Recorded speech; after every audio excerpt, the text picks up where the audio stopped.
একটা ছোট্ট ভিডিও নিয়ে চলে এলাম। এটা আমার গত দিনের মাছ বাজার ছিল। তো মাছটা কী মাছ ছিল সেটা দেখিয়ে দিই। এখানে বড় বড় মাছ আছে, যেটা 4 পিস করে আনা হয়েছে, যেহেতু আমরা 4 জন সেজন্য।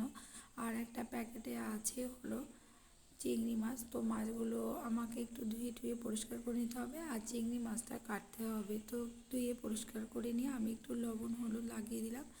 বড় মাছটা এখন রান্না করে দেখাচ্ছি না, আমি যেটা এখন রান্না করব সেটা হলো চিংড়ি মাছ। তো সেটাও আমি ধুয়ে পরিষ্কার করে নিয়েছি, আর দুটো মাছেই একটু লবণ আর হলুদ ভালো করে লাগিয়ে দেব।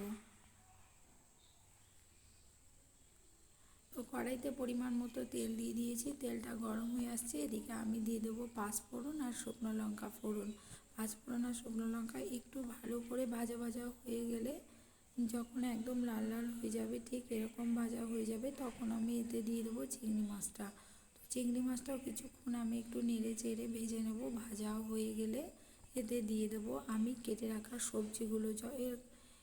এই সবজিগুলোর মধ্যে আছে একটা গোটা টমেটো, বেগুন, আলু, গাজর, পটল আর একটু পেঁপে। তো এই সবজিগুলো দিয়ে দেবো এর ভিতরে। এটা কিছুক্ষণ আমি ভাজা করব। আজকে কিন্তু আমি রান্না করছি এটা পালং শাক। তো পালং শাক নিরামিষও ভালো লাগে, আমিষও ভালো লাগে। তো আজকে চিংড়ি মাছ দিয়ে পালং শাক রান্না করছি। তো সবজি অ্যাড করেছি যেগুলো, তো সবজিগুলো একটু ভালো করে একটু লবণ দিয়ে ভেজে নেব। ভাজা ভাজা যখন একদম হয়ে আসবে, জলটা একটু যখন শুকিয়ে আসবে, তখন আমি এতে দিয়ে দেবো পালং শাকগুলো।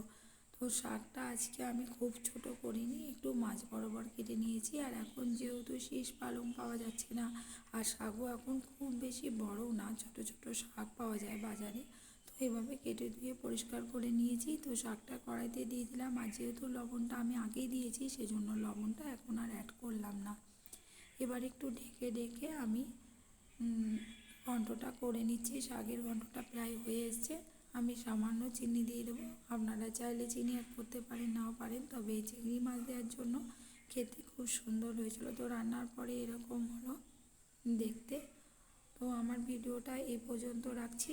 নতুন কোনো ভিডিওতে আবার সবার সঙ্গে দেখা হবে।